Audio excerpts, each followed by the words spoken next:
परमेश्वर की दया और करुणा से एक अवसर मिला उसके वचन में से सीखने के लिए। आज का वचन परमेश्वर हमें बताते हैं कि परमेश्वर अपने बच्चों को कभी नहीं भूलता। हमारे जीवन में कैसी परेशानी, कैसे दुख, कैसी विपत्ति क्यों ना हो, आप ये हमेशा याद रखें, परमेश्वर आपको नहीं भूलता। उसका वचन कहता है, मैंने तेरे को अपने हथेली में खोद कर तेरा नाम लिखा है। और यीशु मसीह ने कालवरी के ऊपर जब हाथों में कील ली, वो कील हमारे गुनाह, हमारे पाप, हमारे नाम है जिसको हम देखते हैं, वो कभी नहीं भूलता। आप आयत निकालें, यशाया और उसका 49 15वीं आयत पढ़ें। क्या लिखा है यहाँ पर? क्या ये हो सकता है कि कोई माता अपने दूध पीते बच्चे को भूल जाए और अपने जन्माए हुए लड़के पर दया न करे? हाँ, ये हो सकता है, परंतु मैं तुझे नहीं भूल सकता। इमैनुअल संस्था का ऑर्फनेज भी चलता है, और कई बच्चे आज जो जवान हो चुके हैं, उनकी यदि हम गवाही देखें तो उस ऑर्फनेज के अंदर बच्चों को कैसे छोड़ा गया था मालूम है? अज्ञात, मालूम नहीं है कौन माँ आई और उस बच्चे को छोड़ के चली। बहुत से बच्चे तो ऐसे हैं जिनको रास्ते के किनारे डाल दिया गया था और वहां से उठाकर इमैनुअल ऑर्फनेज में पाला। माँ भूल सकती है अपने जन्माए हुए को, पर परमेश्वर हमें कभी नहीं भूलेगा, उसका वादा है। आज परमेश्वर हमें सिखा रहा है कि परमेश्वर सदा हमें याद रखता है। हमारे जीवन के अंदर हर विपत्ति में उसको मालूम है हमारे साथ क्या करना। यदि हम यूसुफ से देखें तो आप निकालें जेनेसिस और उसका 50वां अध्याय, उत्पत्ति और उसका 50। यहां पर हम देखते हैं कि विपरीत परिस्थिति के अंदर जब लगता है सब कुछ खत्म हो गया है, वो भी परमेश्वर की योजना और उसकी इच्छा के अनुसार होता है। आप निकालें 50 का 20। यद्यपि तुम लोगों ने मेरे लिए बुराई का विचार किया था, परंतु परमेश्वर ने उसी बात में भलाई का विचार किया, जिससे वह ऐसा करे जैसा आज के दिन प्रकट है कि बहुत से लोगों के प्राण बचे हैं। आमीन। क्या बोले यहाँ पर? तुमने मेरे साथ क्या करा? बुराई, पर परमेश्वर ने उसी समय पर मेरे लिए भलाई का विचार किया। इस संसार के अंदर कोई आपको बढ़ने नहीं देगा, ये एकदम फैक्ट है। इस संसार के अंदर यदि आपका कुछ भला हो रहा है और दूसरे को पता लग जाए, तुरंत आपका रास्ता काट देता है, तुरंत उस भलाई के मार्ग को खत्म करता है। आपको आगे बढ़ने नहीं दिया जाता, आपको खींच के पीछे लाया जाता है, आपकी तरक्की लोगों को देखी नहीं जाती। ऐसे के अंदर जब आपके विरुद्ध कोई बुराई करता है और ऐसे में कोई आपको गड्ढे में गिराना चाहता है और आप गिर भी जाते हैं, तो ध्यान रखें, परमेश्वर को आपका ध्यान है। उस गड्ढे में से कब उबार लेगा आपको, उस शत्रु को पता नहीं लगेगा। यूसुफ के साथ क्या हुआ? उसके भाइयों ने क्या, किस कारण से उसको बेचा? उसके स्वप्न के कारण। यूसुफ को स्वप्न आया और स्वप्न में क्या बोलता है? बोला, मैंने देखा कि सारे पुले मेरे को झुक कर दंडवत कर रहे हैं। ये चीज उनको पसंद नहीं आई कि यूसुफ जो हमसे छोटा है, हमें उसके सामने दंडवत करना पड़ेगा। इसको क्या करें? हम मार डालते हैं, इसके स्वप्न को खत्म कर देते हैं, आगे के भविष्य को बदल डालेंगे हम। यही सोचता है शैतान, हमारे जीवन की आशीषों को खा जाना चाहता है। पर परमेश्वर क्या बोलता है? मैं तुझे नहीं भूलूंगा, तो मेरे स्मरण में मैंने तुझे याद किया और सदा तेरे लिए मेरी जो योजना है वो तेरे लिए भले की। और हुआ क्या? यूसुफ को मार डालना चाहा, पर परमेश्वर की दया और करुणा से मारने की बजाय उन्होंने बेच दिया। और मन ही मन सोचा, बोला अब यूसुफ सदा के लिए गुलाम हो चुका है, अभी हमसे बहुत दूर जा चुका है। हम तो कहाँ रहते हैं? कनान में रहते हैं, वो कहाँ पहुंच गया? मिस्र में पहुंच गया। हम मिस्र जाएंगे नहीं और हम कभी भी इसके सामने सर नहीं झुकाएंगे। उनकी मनोकामना पूरी हो गई। और आप देखिए कितने साल बाद इन लोगों को वहां जाना पड़ा, मालूम है आपको? लगभग 13 साल बाद। यूसुफ 17 साल का था जब इसको बेचा गया, और 13 साल बाद जब मिस्र के अंदर इनको मजबूरी में जाना पड़ा, क्योंकि अनाज सिर्फ मिस्र में था। इन्होंने सोचा नहीं था कि यूसुफ इनके सामने खड़ा हो जाएगा। सोचिए, आप 13 साल पहले जो आपने पाप किए हैं, गुनाह किए हैं, उसको आपको 13 साल बाद का अगर प्रकट हो तो आपके क्या जहन में आएगा? आप सोच में पड़ जाएंगे, हे प्रभु अभी भी तुझे याद है। हम कई बार पाप करके भूल जाते हैं, पर परमेश्वर की दया और अनुग्रह के हमें मौका देता है पश्चाताप करने का। हर किसी को मौका नहीं देता। आपको दिया है, धन्यवाद दें उसका। अगर आपके पाप आपको स्मरण आते हैं, धन्यवाद दें, क्योंकि वो चाहता है आपको अपने राज्य, स्वर्ग राज्य में ले जाना। और यूसुफ ने यही कहा, क्या बोला? यद्यपि मैं जानता हूं तुमने मेरे लिए भलाई नहीं की, मैं जानता हूं तुमने मेरे साथ बुरा ही किया था, पर उसके बावजूद भी मेरा विश्वास तुम पे नहीं, परमेश्वर पे था, कि वो परमेश्वर मेरे साथ है और उस परमेश्वर की दया और अनुग्रह में मैं सदा बना रहूंगा। तो आज आप और मैं, जो परमेश्वर की निज प्रजा है, जिसको परमेश्वर ने चुना है, आप ध्यान रखें, आपके जीवन के अंदर कैसी भी परिस्थिति क्यों ना चल रही हो, परमेश्वर ने आपको भूला नहीं है। वो प्यार करता है आपसे, वो याद करता है, उसको स्मरण हो आप। व्यक्तिगत रूप से आपके साथ उसका रिश्ता है, सामूहिक रूप से नहीं है, व्यक्तिगत रूप से। हर एक व्यक्ति को इंडिविजुअल, प्रत्येक को अलग अलग रूप से वो पुकारता है। कितना धन्यवाद दें हम प्रभु का कि वो प्रभु हमारा हमें भूला नहीं, याद रखता है हमें।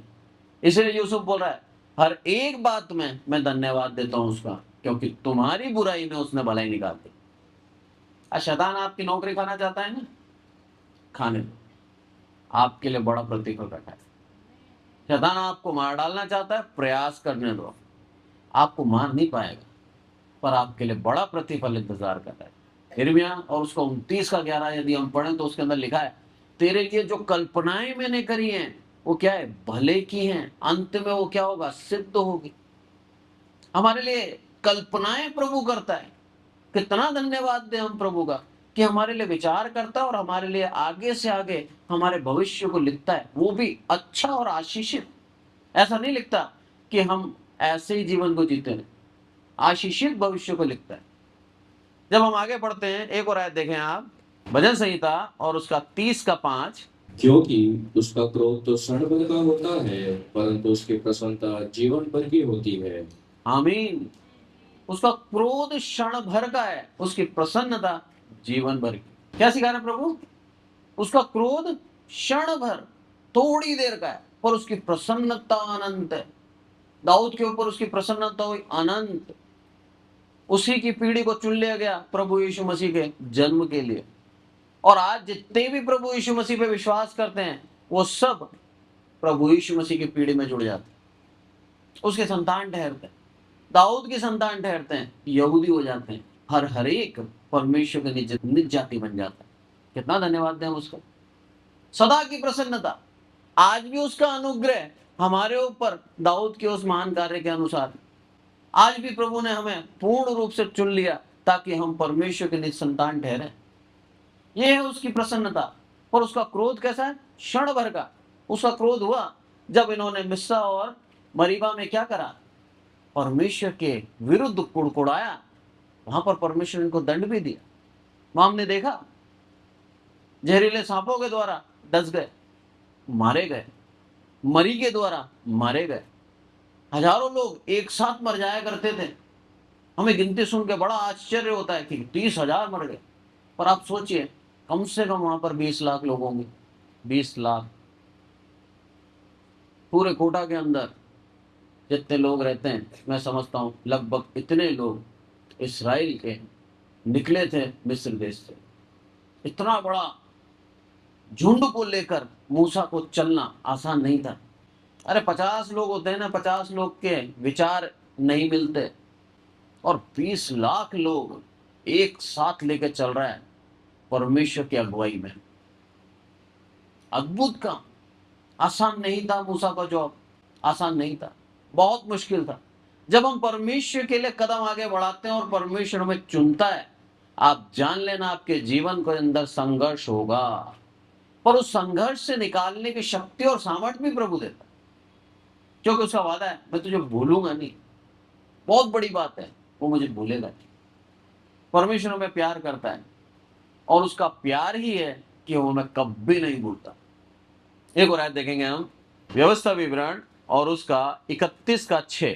तू हियावपान और दृढ़ हो, उनसे न डर और न भयभीत हो, क्योंकि तेरे संग चलने वाला तेरा परमेश्वर यहोवा है।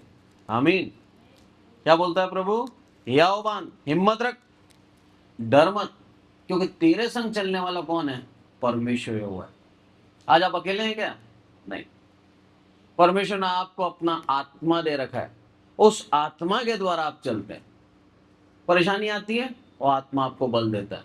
परेशानी आती है, आत्मा आपको अंदर से पुकारता है कि मैं तेरे साथ हूं। और उसी कारण से आप क्या करते हैं? हिम्मत पाते हैं, बल पाते हैं। मेरे पिता की मृत्यु हुई 2023 अगस्त 14 को, और उसके बाद मैं टूट गया, क्योंकि मेरा पिता मेरी ढाल था।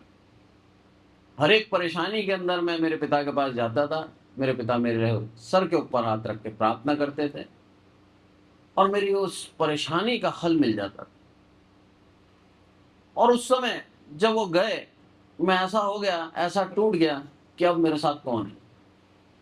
ये वचन, ये बल इस वचन ने दिया, इस परमेश्वर ने मेरे को सिखाया, समझाया, तेरा पिता सांसारिक कुछ समय के लिए ही रहेगा तेरे पास, उसका एक समय है, वो जाएगा ही जाएगा। ऐसा कोई पिता नहीं है जो अपने पुत्र के साथ सदा रहे, सिर्फ प्रभु यीशु मसीह को छोड़ के। पर परमेश्वर हमारा प्रभु यीशु मसीह सदा हमारे संग रहता है, हमारी मृत्यु के आखिरी दिन तक, उस समय तक हमारे संग रहता है। ये है प्रभु की दया और करुणा, वो कभी नहीं छोड़ता। इस कारण से प्रभु क्या बोल रहा है? डर मत, हियावबान, हिम्मत रख, मैं चलूंगा तेरे आगे आगे। आज परमेश्वर हमें सिखा रहा है कि वो स्वर्ग राज्य की यात्रा के अंदर जो हम हैं, हम अकेले नहीं चल सकते। परमेश्वर का आत्मा हमें अगुवाई करता है, वो हमें लेके चलता है। इस कारण से हमें हिम्मत रखनी है। हर परेशानी के अंदर, हर विपत्ति के अंदर परमेश्वर हमारे संग है, वो छोड़ता नहीं है हमें। यहां पर लिखा है साफ साफ, डर मत। दोबारा पढ़ता हूं मैं आप लोगों के लिए, क्या लिखा है? हियावबान दृढ़ हो, उनसे ना डर ना भयभीत हो, किसी से भी मत डर। जो तेरे सामने हैं उनसे मत डर। कौन थे इनके सामने मालूम है आपको? बड़े बड़े लोग, अनाकवंशी, कनान देश जाने की यात्रा है, और इन लोगों की हाइट छोटी थी, और जब सामने देखा इन्होंने बहुत बड़े बड़े लोग, भयभीत हो गए, हम कैसे जय पाएंगे? पर हमारी शक्ति, हमारी सामर्थ्य के द्वारा हम जय नहीं पाते, परमेश्वर के अनुग्रह के द्वारा हम जय पाते। इस चीज को हमें याद रखना कि हमारा पिता हमारे साथ है। एक इसको सिंपल उदाहरण से समझाता हूं मैं आपको। छोटा बच्चा है आपके घर के अंदर, 5 साल का, 4 साल का छोटा बच्चा है, वो अपने पिता की गोद में है, ठीक, या पिता उसके पास खड़ा है। अब वो छोटा बच्चा बड़े से बड़े व्यक्ति से लड़ने को तैयार है, क्योंकि पिता उसके पास है। वो डरता नहीं है। क्यों नहीं डरता? बड़े व्यक्ति को पलट के जवाब देने को तैयार है, वो बड़े व्यक्ति के ऊपर कुछ भी करने को तैयार है, क्योंकि उसका विश्वास उसके पिता के ऊपर है। बोला मेरा पिता मुझे बचाएगा, मेरा पिता मेरे साथ खड़ा, उसका भय उसके जीवन से चला जाए। तो आज हम क्यों भयभीत हों? आज हम क्यों डरें? हमें भी उसी बच्चे के समान विश्वास रखना है, मेरा पिता परमेश्वर मेरे साथ है। कितनी बड़ी समस्या क्यों ना हो आपके सामने, कितनी बड़ी परेशानी क्यों ना हो आपके सामने, आप 100% विजयी होंगे, क्योंकि परमेश्वर आपके साथ खड़ा है। अपने दाहिने रखता है वो आपको, वो आपको से कहता है मैं तुझे भूला नहीं हूं, तू मुझे स्मरण है, और तेरी आशीष मैंने तुझे दी है। आगे जब हम पढ़ते हैं एक और आयत, आप निकालें, भजन संहिता 27:10। मेरे माता पिता ने तो मुझे छोड़ दिया है, परंतु यहोवा मुझे संभाल लेगा। आमीन। क्या बोलता है यहाँ पर दाऊद राजा? मेरे माता पिता ने मुझे छोड़ दिया, पर यहोवा मुझे संभाल लेगा। आज आप अकेले हो सकते हो, आज आपको हो सकता है आपके माता पिता ने बेदखल कर दिया अपने घर से, पर परमेश्वर क्या बोला? मैं तुझे संभाल लूं। आज दाऊद राजा का विश्वास है, बोला प्रभु मेरा संभाल लेगा मुझे, कोई मेरा सहायक हो या ना हो, परमेश्वर मेरा सहायक है। ये विश्वास मसीह को रखना चाहिए। आपके जीवन के अंदर कभी भी आप परेशान नहीं होंगे, कभी भी आप निराशा में नहीं डूबोगे, क्योंकि आपकी आशा जीवित है। यही कारण से प्रभु क्या बोलता है? डर मत, हियाव बांध, और मैं तेरे संग चलूंगा। परमेश्वर इन वचनों के द्वारा हमें बार बार ये प्रोत्साहन देता है कि हम जीवन की किसी भी अवस्था में क्यों ना हो, परमेश्वर हमारे संग। हमारे जीवन के अंदर संघर्ष हैं, जैसा मैंने पिछले शुक्रवार की मीटिंग में बताया आपको। इस्राएल को परमेश्वर ने चुना और चुनने के बाद इस्राएल का जीवन जब हम देखते हैं तो उसका जीवन पूर्ण रूप से संघर्ष से भरा हुआ, पूर्ण रूप से। उसके जीवन में अभी तक शांति नहीं है।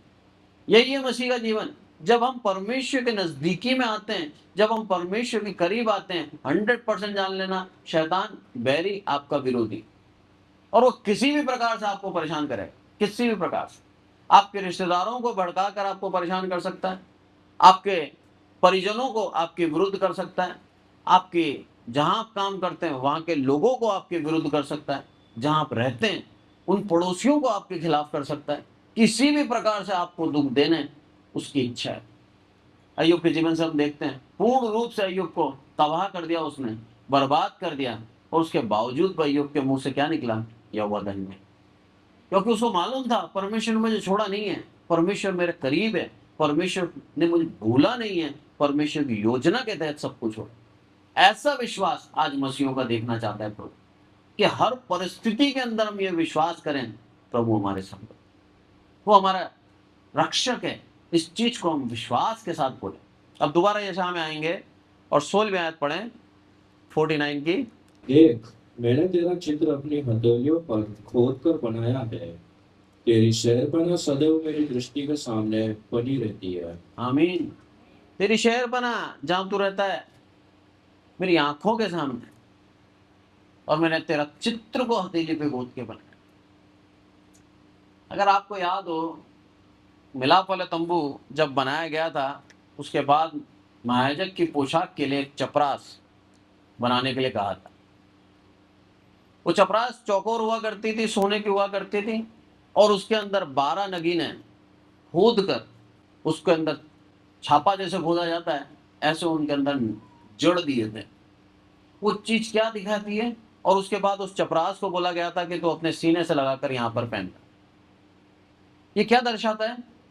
ये संकेतात्मक रूप से दर्शाता है कि परमेश्वर हमें सदैव अपने हृदय में रखता है।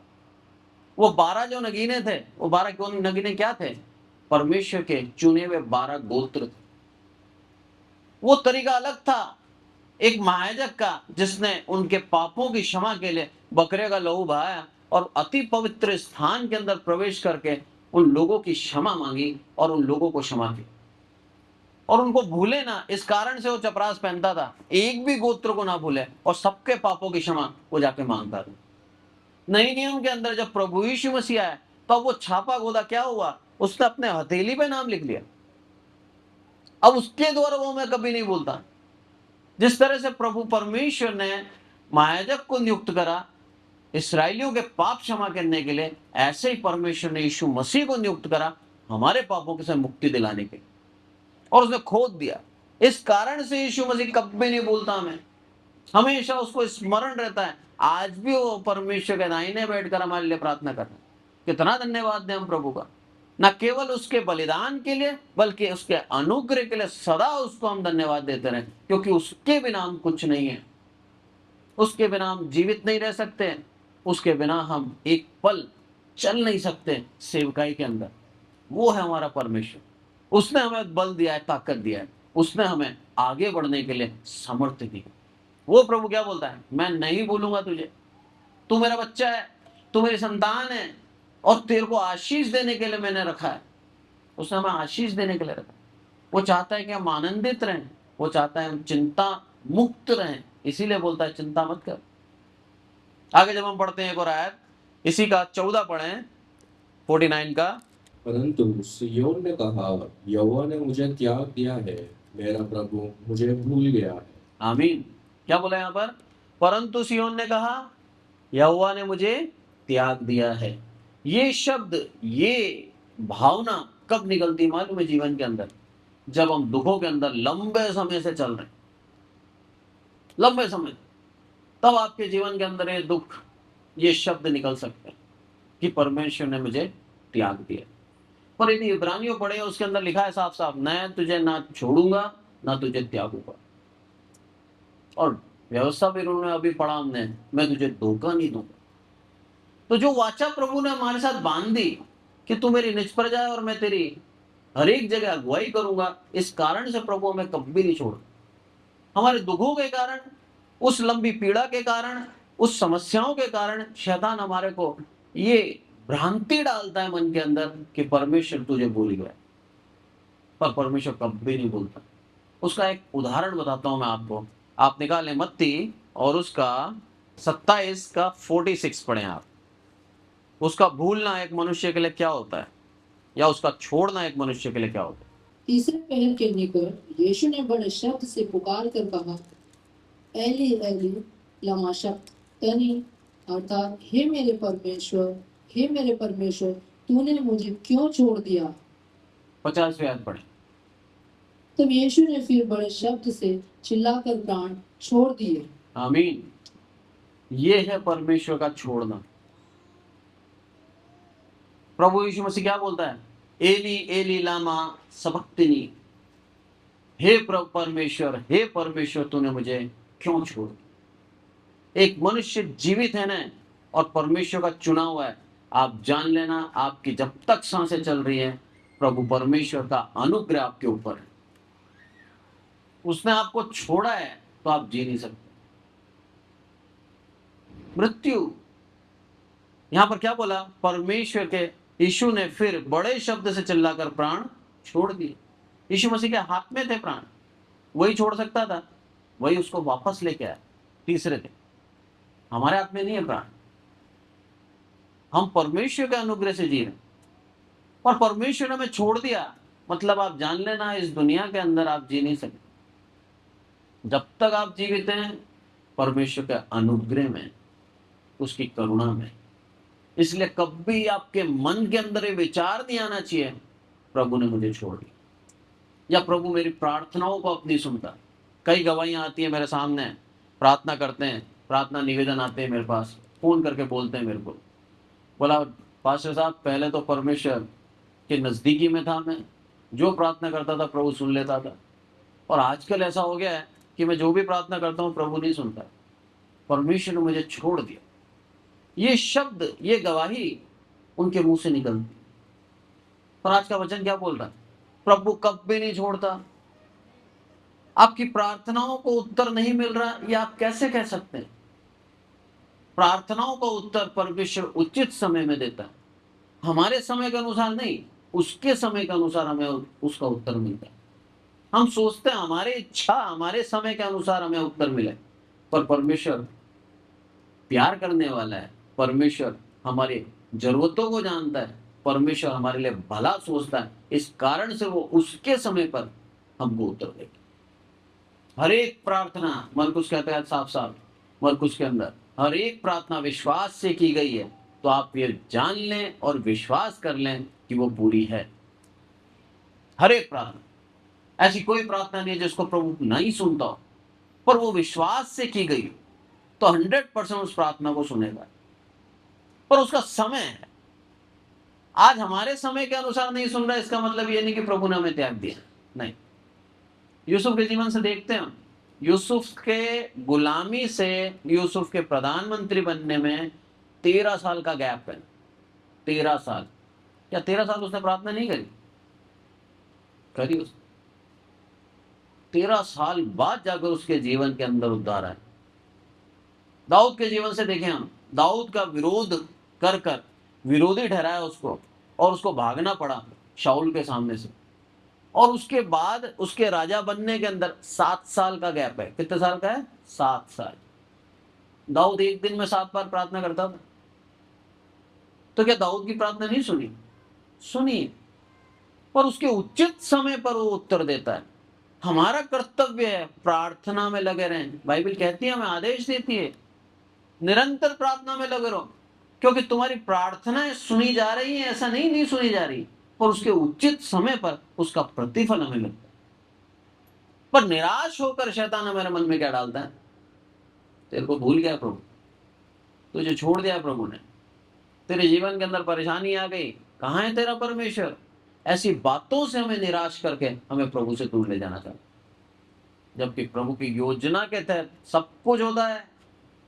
परमेश्वर हमें प्यार करता है, इसीलिए हमें हर एक प्रकार से ताड़ना भी देता है, सुधारता भी है, विपत्ति भी देता है, ताकि हम एक चोखे सोने के समान उभर कर आए, जिसके अंदर कोई मिलावट ना हो। इस कारण से हमारे जीवन में विपत्तियां आती। एक और आयत देखेंगे हम मिट नहीं गए, यह यहोवा की महाकरुणा का फल है, क्योंकि उसकी दया अमर है। मिट नहीं गए। परमेश्वर में क्या सिखा रहा है कि तुम जीवित हो ना, ये उसकी करुणा का फल है। मतलब तुम स्मरण हो, उसको याद रखा है तुम्हारे लिए, नहीं तो बहुत से मिट गए। आज दुनिया के अंदर पता नहीं कितने, ये जान लो आप, अगर आप सर्वे करो या फिर आपको कहीं से डाटा मिले तो आप देख लो, कम से कम मैं समझता हूं लाखों लोग दुनिया के अंदर आज मर गए होंगे। लाखों लोग जिन्होंने आज का संडे नहीं देखा। 800 करोड़ लोग रहते हैं इस दुनिया के अंदर, और आराम से मैं समझता हूं लाखों लोग मर गए। पूरी दुनिया की बात कर रहा हूं, भारत की नहीं। पर कितना धन्यवाद दें प्रभु को कि प्रभु ने आज हमें जीवित उठाया। हम मिट नहीं गए, ये महाकरुणा का फल है। नहीं तो हम भी मिट सकते थे। हमें कोई योग्यता है क्या? हमने कोई बहुत अच्छे काम करे हैं क्या? हमने बस सिर्फ धर्म के ही काम करते हैं क्या? हमारे अंदर भी पाप होता है, हमारे अंदर भी ईर्ष्या आती है, हमारे अंदर भी दूसरे के प्रति घृणा आती है। उसके बावजूद भी हम जीवित क्यों हैं? उसकी महाकरुणा के कारण जीवित। इसलिए प्रभु यीशु मसीह क्या बोलता है? दोष मत लगाओ, तुम पर भी दोष लगाया जाएगा। हम किसी के लिए ये नहीं कह सकते वो पापी है। प्रार्थना कर सकते हैं, प्रभु उसके हृदय को बताए, मेरे बदला है ना, उसको भी बदला। और हर एक मनुष्य के ऊपर प्रभु दया करता है। आगे जब हम पढ़ते हैं उसके अंदर क्या लिखा है? प्रति भोर वो नहीं होती रहती है, तेरी सच्चाई महान है। प्रति भोर, हर सुबह आपको एक नई आशा प्रभु देता है, उसकी नई करुणा देता है। कितना धन्यवाद दें हम प्रभु का। प्रति भोर पुराना नहीं दे रहा, नया देता जा रहा है, नया देता जा रहा है, ताकि हम भी प्रतिदिन नए होते जाएं और प्रभु यीशु मसीह के करीब बढ़ते जाएं। इसीलिए पौलुस बोलता है अपने वचन के अंदर, मैं प्रतिदिन नया होता जाता हूं। भले ये देह क्षीण होती जा रही है, पुरानी होती जा रही है, पर आत्मा बल पाती जा रही है, आत्मा मजबूत होती जा रही है। तो हमें उस आत्मा के चलाए चलना है। उस आत्मा में बहुत बल है। एक 80 साल का वृद्ध इस्राएल की सेवकाई करके, उसकी अगुवाई करके उनको वहां से निकालता है। और आप सोचिए, 100 से 120 साल का होगा, पर्वत चढ़ गया वो। 100-120 साल के अंदर हम गाड़ी के ऊपर चढ़ के नहीं बैठ पाते, वो पर्वत चढ़ गया। कैसे चढ़ गया? उस आत्मा में बल था। ऐसे बड़े बड़े काम करे परमेश्वर के दासों ने, जो उनकी शारीरिक अवस्था के बाहर थे, पर कैसे कर पाए? उस आत्मा में बल था। आज प्रभु जाता आता है, उस प्रतिदिन उसकी करुणा को नया करके उस आत्मा के अंदर बल देना चाहिए। उसके नजदीक बने रहें, क्योंकि उसने आपको छोड़ा नहीं। एक और आयत देखेंगे हम, यशायाह 41:10। मत डर, क्योंकि मैं तेरे संग हूँ। इधर उधर मत ताक, क्योंकि मैं तेरा परमेश्वर हूँ। आमीन। मत डर, इधर उधर मत ताक, क्योंकि मैं तेरे संग। गर्मियों की बात है, पिछली गर्मियों की बात है शायद। एक छोटा सा बच्चा, मैं उसको देखकर परमेश्वर की उस करुणा को सीखा। 6 महीने का बच्चा होगा मात्र। लू चल रही है, हम लोग हमारी गाड़ी के अंदर फिरने के लिए जा रहे हैं, और बाइक के अंदर महिला बैठी है, और उस महिला के चिपका हुआ है वो। मैं देखा उसको, और मैंने परमेश्वर के उस प्रेम को स्मरण किया। यदि हमारा प्रेम परमेश्वर से इतना गहरा होगा ना, तो हमें लू नहीं दिखेगी, हमें धूप नहीं दिखेगी, हमें कष्ट नहीं दिखेगा, हमें सिर्फ प्रभु दिखेगा। उस बच्चे को उसकी माँ चाहिए बस, और वो लिपटा हुआ अपनी माँ से। उस धूप के अंदर, परेशानी के अंदर, लू के अंदर कुछ नहीं दिख रहा उसको सिर्फ अपनी माँ का प्रेम दिख रहा है। और हर जगह जाने को तैयार है, हर कष्ट में जाने को तैयार है। ये होता है प्रेम। इसलिए प्रभु बोलता अपने सारे प्राण, सारे बल, सारी शक्ति के साथ मुझसे प्रेम कर। जब हम उतना प्रेम करते हैं तब आपके जीवन के अंदर कैसे भी अभाव क्यों ना हो, आप देखोगे नहीं, आपकी निगाह सिर्फ प्रभु के ऊपर होगी। मेरे पापा के जीवन से बताता हूं मैं आपको। परमेश्वर की दया और करुणा से 50 साल उन्होंने सेवका करी। 50 साल घर घर में जाना, सुसमाचार सुनाना, निस्वार्थ रूप से, किसी से 1 रुपया नहीं लेते। हमारे घर खर्च के लिए सिलाई का काम करते थे। दुकान थी, दुकान भी छोड़ दी और जगह जगह जाकर सुसमाचार किया। घर में रहकर वो सिलाई करके हमें पाला उन्होंने। मेरी माँ उनके साथ सदैव रही।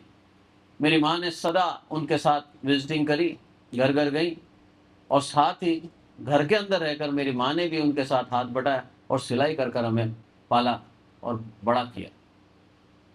जीवन भर संघर्ष, जीवन भर संघर्ष। ऐसा कोई दिन नहीं होगा जिस दिन संघर्ष ना किया। प्रतिदिन मेहनत करो, उसके बाद जो थोड़ा सा आता था उससे हमारी फीस भरना है, उससे हमारे घर के खर्च चलाने हैं, उसी से हमारे को खाना खिलाना है। जीवन भर संघर्ष। पर मेरे पिता के मुंह के ऊपर कभी भी उफ नहीं आई, कभी भी ये नहीं बोला कि प्रभु कब तक, बल्कि उनकी प्रार्थना क्या होती थी मालूम है?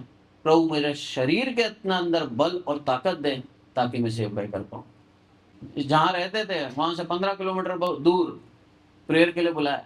मेरे पापा के पास गाड़ी नहीं थी, साइकिल भी नहीं थी। जब सेवकाई स्टार्ट करी 5 रुपए किराया देके साइकिल लेके आते थे और सेवकाई करते थे। प्रार्थना करी, हे प्रभु मेरे पैरों के अंदर इतना बल दे ताकि मैं 15 किलोमीटर जाऊं और वापस आऊं और जगह जगह जाकर सुसमाचार सुन। परमेश्वर का अनुग्रह देखो, दूसरे ही सप्ताह हमारे बिशप साहब ने उनको गाड़ी दिला दी। ये परमेश्वर का अनुग्रह। पर गाड़ी नहीं मांगी। आज प्रभु यही चाहता है हम जिस अवस्था में, उस अवस्था में संतोष करें। हमारी इच्छाओं को पूर्ण करने के लिए प्रभु तैयार है। ऐसा नहीं कि नहीं देगा, वो 100% देगा। पर परमेश्वर क्या चाहता है, हमें जो दिया है उसमें संतोष रहना हम सीखें। लिखा है वचन के अंदर, जो तू चाहेगा तेरी इच्छाओं को मैं पूर्ण करूंगा। भजन संहिता पढ़े आप, मत्ती के अंदर लिखा है तेरी आवश्यकताओं को पूर्ण करूंगा। तो हर एक चीज वो पूर्ण करने के लिए तैयार है। पर वो चाहता है क्या, अगर मैं इसको कुछ भी ना दूं तो क्या ये मेरे से प्यार करेगा? और जब वो कुछ भी नहीं देता और तब भी हम उससे लिपटे रहते हैं, उस बालक के समान जो हर अवस्था में अपनी मां को चाहते हैं, तब वो हमसे बेहद प्रसन्न होता है और हम एक जीती जागती गवाही हो जाते हैं और शैतान को नीचा कर देते हैं कि देख मैंने इसको कुछ भी नहीं दिया, उसके बावजूद भी इसके मुंह से मेरी प्रशंसा निकलती। अरे देने वाला प्रभु है, आशीष देने वाला प्रभु है, आपको बढ़ाने वाला प्रभु है। अगर वो आपको नहीं भी दे और उस अवस्था के अंदर भी हम उसके गुणगान गाते रहें तो ये एक बहुत बड़ी गवाही होती है मसीह की, जहां पर हम एक शैतान को नीचा कर देते हैं। क्योंकि शैतान ने सबसे पहले क्या बोला अय्यूब के लिए, अरे तूने सब कुछ दे रखा है, बाड़ा बांध रखा है, इसीलिए वो तेरी प्रशंसा करता है। परमेश्वर ने क्या बोला, सब कुछ ले, उसके बावजूद भी वो प्रशंसा करे। ये है सच्ची मसीहत। आज प्रभु वही चाहता है कि हम उस सच्ची मसीहत में आ जाएं कि प्रभु हमारे से सब कुछ छीन भी ले, अवसर दे शैतान को हमारे जीवन में काम करने का, उसके बावजूद भी हमारे मुख से सिर्फ धन्यवाद और परमेश्वर के गुणगान निकले।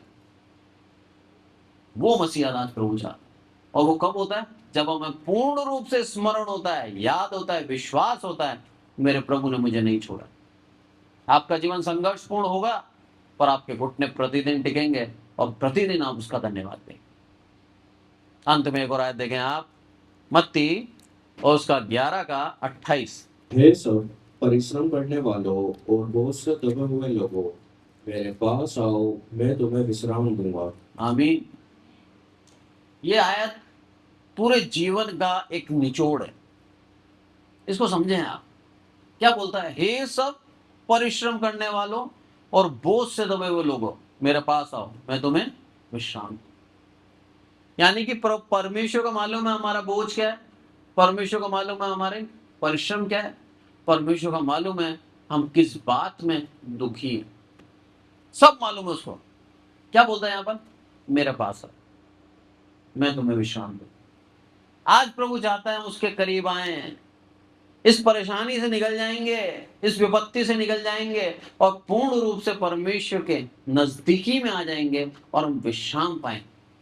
विश्राम क्या है मालूम है आपको? स्वर्ग राज्य। पूरी धरती को बनाया, पूरे ब्रह्मांड को बनाया 6 दिन में और 7वां दिन विश्राम का। ये क्या दिखाता है प्रभु? कि जो 7वां दिन विश्राम है, वो विश्राम क्या है? स्वर्ग राज्य है। तो यीशु मसीह हमें क्या बोल रहा है? मेरे पास आओ, मैं तुम्हें विश्राम दूंगा। और विश्राम क्या है? स्वर्ग राज्य। आज के वचन से हम यही सीखते हैं, प्रभु ने हमें भूला नहीं है। माँ भूल सकती है, अपने बच्चे को छोड़ सकती है, पर मैं नहीं भूलूंगा। हमें वचन में कहता है मैं तुझे कभी नहीं छोड़ूंगा। हमें सिखाता है कि मैं तेरा संग हूं, हिम्मत रख, हियाव बांध और चल। हमें बताता है माता पिता छोड़ सकते हैं, पर मैं नहीं छोड़ूंगा, तू मेरे संग है। परमेश्वर हमारे संग है, ये चीज हमें सिखाते हैं। अंत में ये पुकार कर बुलाता है हमें और यही कहता है मेरे पास आओ। क्या आज हम उसके पास हर अवस्था में जाने को तैयार हैं? क्या आज हम सिर्फ अच्छाई में तो प्रभु के साथ हैं और जैसे ही जीवन में बुराई होता है हम दूसरे मार्ग ढूंढते हैं? अगर ऐसा जीवन जी रहे हैं आज, तो प्रभु हमें एक और नया अवसर देता है कि हम उसके करीब बने। लिख रहा है साफ साफ, इधर उधर मत ताक, मत डर, मैं तेरे संग। आज का वचन हमें यही सिखाता है, प्रभु हमारे संग है। वो हमें भूला नहीं है, हम उसके बच्चे हैं। उसने हमारे नाम को हाथ में गोद कर रखा है, तो हमें स्मरण करता है, हमारे लिए विनती और प्रार्थना करता है, प्रति भोर नई करुणा करता है, ताकि हम बल पाकर परमेश्वर के नजदीक बढ़ते जाएं और उसकी नजदीकी में आकर आशीषित हों और विश्राम पाएं। विश्राम क्या है? स्वर्ग राज्य। इस कारण से प्रभु हमें अपनी पथ पे चलाता है ताकि हम स्वर्ग राज्य में। आज के वचन के द्वारा प्रभु हमें आशीषित करें। आइए प्रार्थना करें। हे हमारे प्रभु, आपका बहुत बहुत धन्यवाद देते हैं मेरे प्रभु, सारी आदर महिमा आपको देते हैं। प्रार्थना करते हैं मेरे प्रभु आपकी दया, आपकी करुणा के लिए मेरे प्रभु, आपकी दया, आपकी करुणा मेरे प्रभु सदा इस कलीसिया के ऊपर बनी रहे मेरे प्रभु। और जितने भी भाई बहन ऑनलाइन सुनते हैं मेरे प्रभु, हर एक को आशीषित करें और मन के अंदर ये विश्वास दे, हियाव दे मेरे प्रभु कि आपने उनको कभी नहीं छोड़ा, आप उनके साथ ही हैं। हमारे जीवन की विपत्ति परेशानी हमें एक भ्रम में डालती है कि आपने हमें छोड़ दिया है। आप हमारी प्रार्थनाओं का उत्तर जब देर से मिलता है, हमारे जीवन के अंदर ये भ्रम आता है कि प्रभु ने हमारी सुनना छोड़ दिया। पर मेरे प्रभु, आपकी दया, आपकी करुणा सदा हमारे साथ है और आप मेरे प्रभु उचित समय में हमारी प्रार्थनाओं को सुनकर उत्तर देकर हमारे जीवन के अंदर भलाई करते हैं मेरे प्रभु। आपका वचन कहता है प्रति भोर मेरी करुणा नहीं है तेरे लिए। धन्यवाद देते हैं मेरे प्रभु, आज की भोर को भी मेरे प्रभु आपकी करुणा नहीं है हमारे लिए और आपने हमें बहुतायत से प्रेम किया। आपका अनुग्रह हमारे पर बहुतायत से हुआ, इसलिए आपका बहुत बहुत धन्यवाद। आपका ये वचन लोगों के हृदय में उतरे और वो निराशा से आशा में आए।